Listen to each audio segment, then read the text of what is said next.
Hey guys, this is Shae with 123 Consulting Solutions, and this is Home Care in 123. We will be discussing the 13 steps to start a PAS home care agency in Texas. Congrats on your dream of starting your own PAS agency. Let's look at what it takes to execute your vision in the state of Texas. Let's start with the good news. The good news is PAS agencies are one of the fastest growing businesses, not only in Texas, but in the US. Why is that? Because there are over 73 million baby boomers, almost 25% of the US population, that either use PAS services or will require services. This is great news for you, and if you execute well, you can be profitable in this business for years and years to come.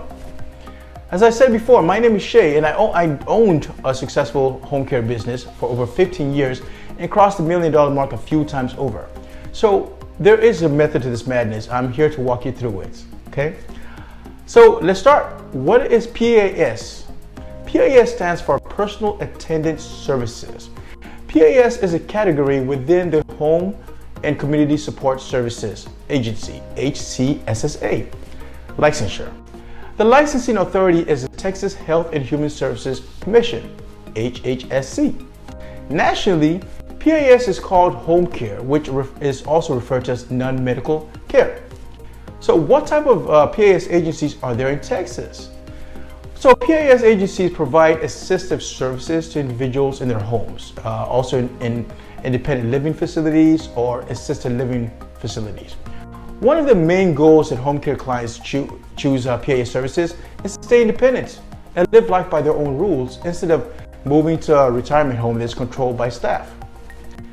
PAS services in Texas are provided by private pay agencies, home health agencies that do both skilled and non-medical services, and home care agencies that receive referrals from caseworkers that work with the state Medicaid program.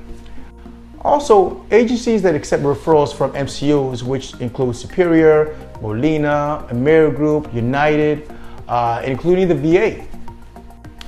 Traditionally, home health agencies provided the bulk of these services, but now there are private pay agencies that specialize in just non-medical care. This might be why you decided to start your own agency. So what services do PAS agencies provide? Services provided by PAS agencies can be divided into two types, ADLS and IADLS. ADLs, which is activities of daily living, are ambulating, walking, transferring, getting up from a chair to bed, bed to shower, dressing, eating, drinking, personal hygiene, and taking medication. IADLS, instrumental activities of daily living, are driving, preparing meals, doing housework, shopping, and medication management. The state Medicaid program allows these services to be provided by the client's family and friends, with the hourly wage starting at $11.35, and it goes up to $14 an hour. Keep in mind though, the hourly rate is constantly changing depending on the rule changes and rate enhancements. For private pay agencies, however, caregivers are sought after through job portals like Indeed.com, Monster.com, Care.com, to name a few. This depends on the area and the services provided. Clients pay agencies from $15 an hour to over $30 an hour. So where do you start from? Okay, step one, decide who will be your administrator and your alternate administrator. Before you start, you have to know the requirements for opening up a PAS agency. HHSC states that you will need an administrator and an alternate administrator, just in case you or whoever is the administrator is not available to care for the clients or to attend to the state surveys.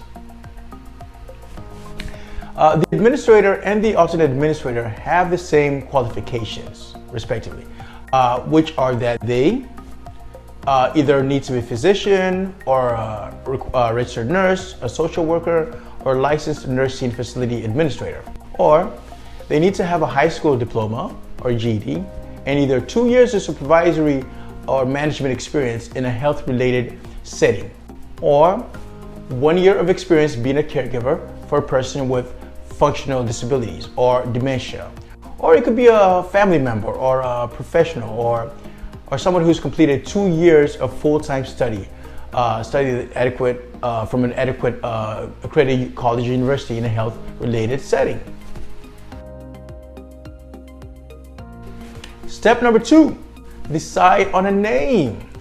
So this is funny. We have assisted clients who have come up with the most interesting names.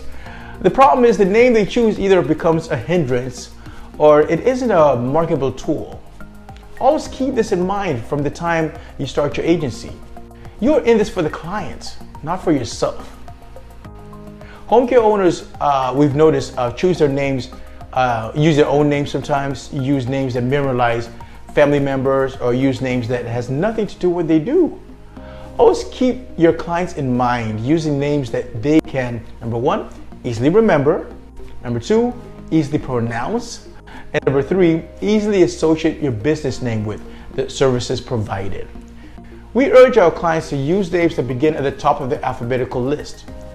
For example, 123 Home Care, or assisted living or assisted care services, for example. The reason why is because discharge planners in many hospitals, they aren't allowed to recommend an agency for the clients, but they can provide the client with a booklet that contains the list of PAS agencies. And yes, they are in alphabetical order. So why not give yourself a fair advantage? Step number 3, register your business entity. To do this, simply go to the Texas Secretary of State website. We have the link here for you. Create an account. Check the name availability to make sure you aren't using a name that already has been taken, and then register the entity. There are various types of business structures you can choose from. We have sole proprietorship, we have partnerships, we have corporation, and we also have limited liability companies, LLCs. The type of business you form will determine how much taxes you pay and what kind of organization structure your business will have, and the personal obligations you will assume as a result. So you have to discuss this. With your accountant before proceeding, so that you are making a choice that suits your needs for your business, for your future business goals. Number 4, obtain an EIN number. EIN stands for Employer Identification Number. So head over to the irs.gov website to obtain your company Employer Identification Number, EIN. We'll have the link for you here, so you can click on it and go there. It's quite simple. It takes like a few minutes to get that done. The federal government will use this number to identify your company, and this is the 9-digit number that will be used to file quarterly taxes and your annual business taxes. Okay. Step number 5, decide your company address, phone number, and email address. Starting out, many PAS agencies start from home to reduce cost and for convenience. If you plan on using your home, you have to dedicate a space in your home specifically for the office, and it has to be comfortable enough for you to run the business, and also for the state surveyor to come in and operate from when they come over and do your survey. For your phone line, be mindful of the fact that this is the phone line you will receive calls from clients, also from the state survey or from the state itself, including your employees. It will not be convenient and actually bad for business to use the same number you use to answer your family calls, to answer your client calls. So you can, however, solve this problem by using an internet phone line like Ring Central, okay, which gives you a dedicated phone number, and it also includes an app you can use to answer phone calls. Many agencies, when it comes to email, use Gmail or Yahoo email for addresses. For example, we have 123services@gmail.com. Well, use a more professional email address. Gmail allows you to create a business email address. But before you do this, look up the domain name you want to use to make sure it's not taken. Then register the domain, and then decide on an email address from Google Workspace, like support@123consulting or something like that. Step number 6, CBT training and administrative training. So before you can submit your application to the state, the administrator and the alternate administrator will need to complete the CBT pre-survey training. The link is below, so we'll give you that information too, so you can go there and take the training from them, okay, from the state website. For your PAS license, you will need to do modules 1, 2, and 3. Save the certificates because you're going to need to upload the certificates to TULIP, which we'll discuss in the next section. Once you have the certificates from the CBT modules, the administrator and the alternate administrator will need to complete the Texas Administrator A class, which you can take at our website, www.123consultingsolutions.com. Print out the 2 certificates because they will have to be uploaded to TULIP 2. You'll need 24 hours of initial training, but for the first 24 hours of training for the first year, but for the sake of getting your license, the state allows you to upload the Texas Administrator 8 certificate. Step number 7, create an account in TULIP. Next, go to TULIP, the Texas Unified Licensure Information Portal, and create an account there. We'll have that web address for you too.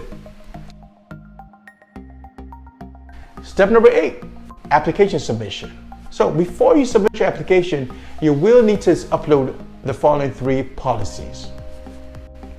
The first policy is the policy for the organizational structure of your company. The other one will be the policy on transferring a client or agency closure. And the third one is your plan for continuing education of the administrative staff. HHS wants to know that you have a structure already set up. So you can download these policies for free by clicking on the link. The last step is to make the payment. The cost for that is $2,625 for a 3-year license. So going forward from here, you will have to renew every 3 years, but the state will send you a notification to remind you of that. Once the application is paid and submitted, the state has 45 days to approve your license. As long as you've done your part and you've made no mistakes in the application, it should not take any longer than that. So what do you do while you wait, right? So while they're doing their thing, what do you do? So step number 9, you're going to open up a bank account. So if you do not already have a business bank account, set one up. I would advise you to open one with 4 accounts in one. Okay, one is for payroll. The second one is for owner compensation. Third is for taxes. And the fourth one is for business reinvestment, because you have to invest in your business for it to grow. But we will revisit this topic in a future class on 123consultingsolutions.com. So sign up for the notifications below. Step number 10, create a logo and create a website. So there are inexpensive ways to create a logo. There's easy ways for them to make a logo to be made for you. And you can use Canva to do that, canva.com, okay?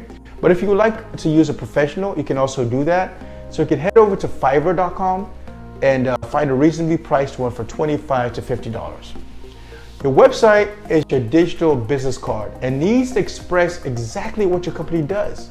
It has to be easy for the user to understand and find the information they need.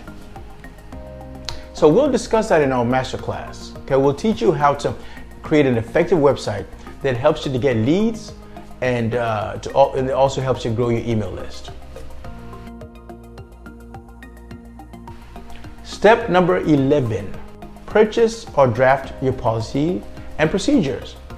So your policies and procedures should cover the following topics: new client admissions, plans of care, scheduling, employee and payroll records, hiring practices, orientation, training, client billing, and client rights and responsibilities. Step number 12, develop a recruitment and retention plan. While you are waiting for your license, spend time finding quality staff and training them in anticipation for your launch. You will need at least 2 good caregivers so that when you do have a referral, you aren't running around with your head cut off, wondering how to staff the client.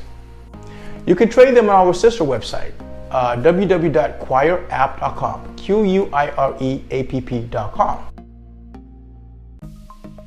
Step number 13, set up your operations.